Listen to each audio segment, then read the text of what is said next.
ఈ వీడియో ఇది ఇంపార్టెంట్ అండి. ఇది పిల్లలన్నా కొట్టుకు ఈ వీడియో చూసాకే నేను వచ్చాను ఇవాళ లైవ్ లోకి. ఉంటారా? పిల్లలు అన్నప్పుడు చంద్రబాబు నాయుడు ఉడుకు రక్తంగా ఉంటాడు, మా పెద్ద రామచంద్రరావు అన్న ఉడుకు రక్తంగానే ఉండింటాడు. తపానాలు చూపించాడు, తక్కువ టైంలో జరిగింటాయి. ఆ జరిగిందని గుర్తు పెట్టుకుని సేడిజంగా ఇన్ని సంవత్సరాల తర్వాత కూడా ఆయన కొడుకును కూడా జైల్లో పెట్టించాలని చెప్పి. ఇప్పుడు మిథున్ రెడ్డి గారు ఎందుకు అరెస్ట్ అయ్యారు? ఈ రాష్ట్రంలో తెలియనోడు ఎవరు లేరు. మిథున్ రెడ్డి గారు కానీ ఇంకా చాలా మంది, వాసుదేవ్ రెడ్డి గారు, ఎవరెవరో మొత్తానికి ఈ లిక్కర్ కుంభకోణంలో లోపలికి వెళ్ళారు. వాళ్ళు లిక్కర్ కుంభకోణం చేశారంటానికి ఆ రోజున జరిగిన లిక్కర్ అమ్మకాలు కానీ, క్యాష్ ద్వారా ఓన్లీ క్యాష్ ట్రాన్సాక్షన్ తీసుకోవడం కానీ, ఇదంతా కూడా ఆధారాలు ప్రజలందరికీ తెలుసు. 100 రూపాయల బాటిల్ 300కి అమ్మిన విధానం తెలుసు.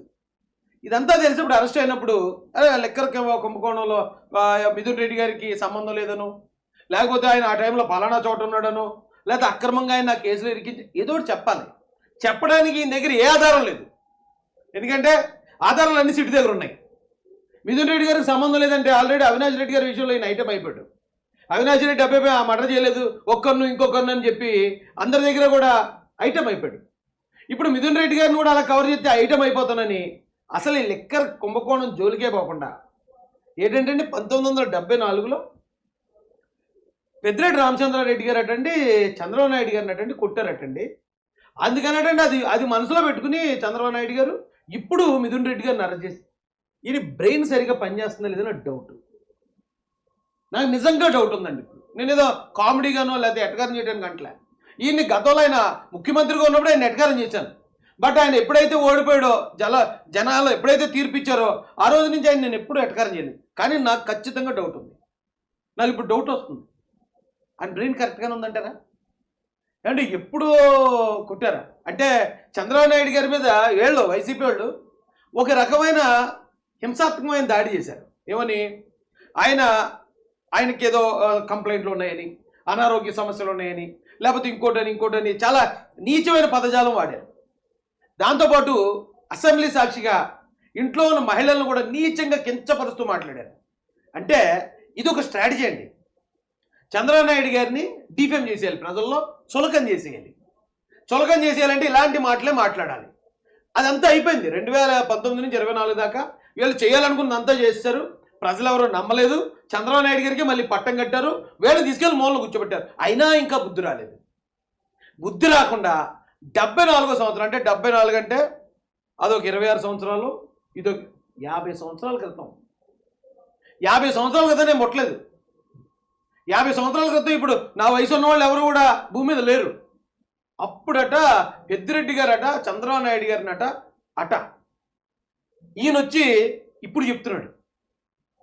అంటే అసలు కనీసం కాస్తన్నా కొంచెం బాబోయ్ ఎలా చెప్పాలో తెలియట్లేదండి. పెద్ద పెద్ద మాటలు వచ్చేస్తున్నాయి. ఏమనంటే ఆయన అధికారంలో లేడు కాబట్టి రాయిసి రెచ్చిపోతున్నాడు అంటారు. ఉండాలి కదండి. అయితే నిజం చెప్తున్నాను, అంటే ఇది నా పర్సనల్ ఒపీనియన్. నేను ఒక తెలుగుదేశం పార్టీ అధికార ప్రతినిధికి చెప్పట్లే. ఒకవేళ చంద్రబాబు నాయుడు గారే కనుక అలాగే అనుకున్న వ్యక్తి అయితే, నిజంగా అలాంటి సంఘటన ఏదో జరిగి నేను కక్ష తీర్చుకోవాలనుకుంటే ఆయన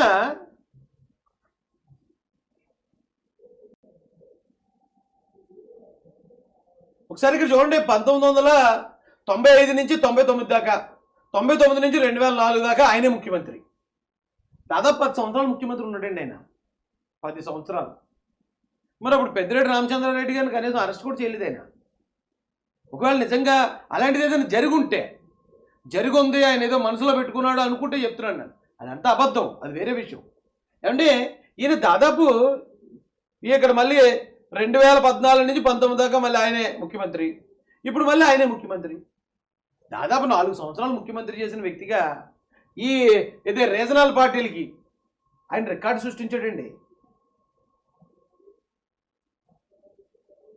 అలాంటి వ్యక్తిని పట్టుకుని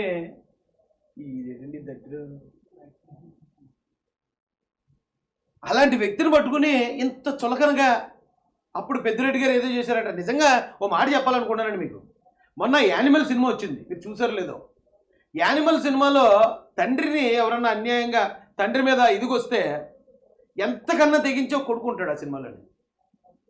ఇక్కడ చంద్రబాబు నాయుడు గారికి అలాంటి కొడుకు సమానులు కొన్ని కోట్ల మంది ఉంటారండి. యానిమల్ సినిమాలో తండ్రి గురించి ఎలాగ అరాచకం సృష్టించే కొడుకున్నాడో అదే ప్రేమ చూపించే వాళ్ళు ఆంధ్రప్రదేశ్లో కొన్ని కోట్ల మంది ఉన్నారు. ఆయన ఏం చేయక్కర్లేదు, వీళ్ళు లేపెత్తారు, ఎవరినన్నా లేపెత్తారు. నిజంగా చంద్రబాబు నాయుడు ఎందుకు మొన్న చంద్రబాబు నాయుడు గారిని అరెస్ట్ చేశారా జగన్ గారు? మీరు అరెస్ట్ చేసినప్పుడు ప్రజలు ఇంకా ఆ బాధలోనే ఉన్న కాలంలోనే ఆయన బయటకు వస్తాడు. ఇంకొంత కాలం కనుక ఆయన జైల్లో ఉండుంటే ప్రజల్లో తిరుగుబాటు అనే మరో కోణం చూద్దరు. ఎవడు ఏమైపోతుందో కూడా ఎవరికి తెలియదు. శ్రీలంక అధ్యక్షుడు పారిపోయి అక్కడ బంకర్లో దాక్కున్నాడట. ఇక్కడ జగన్మోహన్ రెడ్డి గారు కూడా పారిపోయి ఏదైనా బంకర్లో దాక్కోవాల్సి వచ్చింది. ప్రజలు తిరగబడితే ఎవడేం పీకదు ఉండదని పోలీసులు కూడా ఏం చేయలేదు. ఎందుకంటే పోలీసులు కూడా ప్రజలే కదా. తిరగబడే వాళ్ళు వాళ్ళ అన్న తమ్ముడు ఉంటే పోలీసులు ఏం కాల్చేయరు కదా. అలాంటి ఒక దళం చంద్రబాబు నాయుడు గారిని అభిమానించే వాళ్ళు కొన్ని కోట్ల మంది ఉన్నారు. ఎందుకంటే పరిటాల రవి గారి దగ్గర ఒక యాక్షన్ టీం ఉండేదట. ఒక యాక్షన్ టీమే వైఎస్ఆర్ ఫ్యామిలీకి అక్కడ ఉన్న వాళ్ళ బంధువులందరికీ చుక్కలు చూపించింది, అవునా కదా. అలాంటి యాక్షన్ టీంలు చంద్రబాబు నాయుడు గారి కోసం కొన్ని వేలు లక్షల యాక్షన్ టీంలు ఉంటాయి. అవి ఎక్కడుంటే తెలీదు, అవి చంద్రబాబు నాయుడు గారికే తెలీదు. వాళ్ళు ఎవరు ఉన్నారో, ఎవరు ఆయన అభిమానిస్తున్నారో, ఆయన కోసం ఎవడు ప్రాణం ఇచ్చేయడానికి సిద్ధంగా ఉన్నాడో, ఆయన కోసం ప్రాణం తీసేసి వాళ్ళు ఎంతమంది ఉన్నారో ఆయనకే తెలియదు. ఆయన కేవలం తప్పు ఎవడేమనకండి, మనం రాజ్యాంగం ప్రకారం వెళ్ళాలి, చట్ట ప్రకారం మనం ఉండాలి అని ఆయన ఉన్నాడు కాబట్టి చాలామంది కంట్రోల్గా ఉంటున్నారు. మీరు చాలా తక్కువ అంచనా వేస్తున్నారు జగన్ గారు. అలాంటిది ఏదైనా జరుగుంటే వాడికి ఎప్పుడో దానికి కారణమైన వాళ్ళందరూ పర్లోకానికి పార్టీలు అయిపోతారు. మీరు ఏదో అనుకుంటున్నారేమో. ఇంకానే ఇలాంటి అవమానకరమైన మాటలు మాట్లాడి పెద్ద ఆయన ఏదో కిందకి లాగేద్దామను, లేకపోతే ఆయనకున్న కీర్తి ప్రదేశాలు దెబ్బకొట్టాలని చూస్తున్నారేమో. మీ వల్ల కాదు. ఎందుకంటే ఈ రాష్ట్ర చరిత్రలోనే కాదు, దేశ చరిత్రలోనే అత్యంత అవినీతిపరుడైన రాజకీయ నాయకుడు మీరు. ఈవేళ కాకపోయినా రేపన్నా చరిత్రలో మీ పేరు రాజేస్తారు. మీరు ఎంత దారుణమైన పరిపాలన చేశారో ఒక 5 సంవత్సరాలు, ఎంత దారుణమైన దోపిడీ చేశారో ఒక 5 సంవత్సరాలని రాబోయే కాలంలో పిల్లలు పాఠ్య పుస్తకాల్లో చదువుకుంటారు. అలాంటి వ్యక్తి మీరు. ఇప్పటికే 3 సార్లు ముఖ్యమంత్రి చేసి 4వ సారి ముఖ్యమంత్రి అయ్యారు చంద్రబాబు నాయుడు గారు. రాష్ట్ర ప్రజలు ఆయన మీద ఎంత నమ్మకం పెట్టుకోకపోతే ఆయన 4 సార్లు ముఖ్యమంత్రి చేస్తారు. అలాంటి వ్యక్తి మీద మీరు ఇలా మాట్లాడడం. అయితే ఈయన అబద్ధం చెప్పడానికి ఆయన పెద్ద ఆయన వచ్చారండి. జగన్మోహన్ రెడ్డి గారు చెప్పింది అబద్ధం చెప్పడానికి. ఇంతగా తాపత్రయపడతా ఉన్నాడంటే చంద్రబాబు నాయుడు. నా పేరు professor Subrahmanyam Naidu, farmer Deen and director, central university, Pondicherry, member ICSR. Reddy Chandrababu ఏదో అనుకుంటున్నారేమో. ఇంకానే ఇలాంటి అవమానకరమైన మాటలు మాట్లాడి పెద్ద ఆయన ఏదో కిందకి లాగేద్దామను, లేకపోతే ఆయనకున్న కీర్తి ప్రదేశాలు దెబ్బకొట్టాలని చూస్తున్నారేమో. మీ వల్ల కాదు. ఎందుకంటే ఈ రాష్ట్ర చరిత్రలోనే కాదు, దేశ చరిత్రలోనే అత్యంత అవినీతిపరుడైన రాజకీయ నాయకుడు మీరు. ఈవేళ కాకపోయినా రేపన్నా చరిత్రలో మీ పేరు రాజేస్తారు. మీరు ఎంత దారుణమైన పరిపాలన చేశారో ఒక 5 సంవత్సరాలు, ఎంత దారుణమైన దోపిడీ చేశారో ఒక 5 సంవత్సరాలని రాబోయే కాలంలో పిల్లలు పాఠ్య పుస్తకాల్లో చదువుకుంటారు. అలాంటి వ్యక్తి మీరు. ఇప్పటికే 3 సార్లు ముఖ్యమంత్రి చేసి 4వ సారి ముఖ్యమంత్రి అయ్యారు చంద్రబాబు నాయుడు గారు. రాష్ట్ర ప్రజలు ఆయన మీద ఎంత నమ్మకం పెట్టుకోకపోతే ఆయన 4 సార్లు ముఖ్యమంత్రి చేస్తారు. అలాంటి వ్యక్తి మీద మీరు ఇలా మాట్లాడడం. అయితే ఈయన అబద్ధం చెప్పడానికి ఆయన పెద్ద ఆయన వచ్చారండి. జగన్మోహన్ రెడ్డి గారు చెప్పింది అబద్ధం చెప్పడానికి. ఇంతగా తాపత్రయపడతా ఉన్నాడంటే చంద్రబాబు నాయుడు.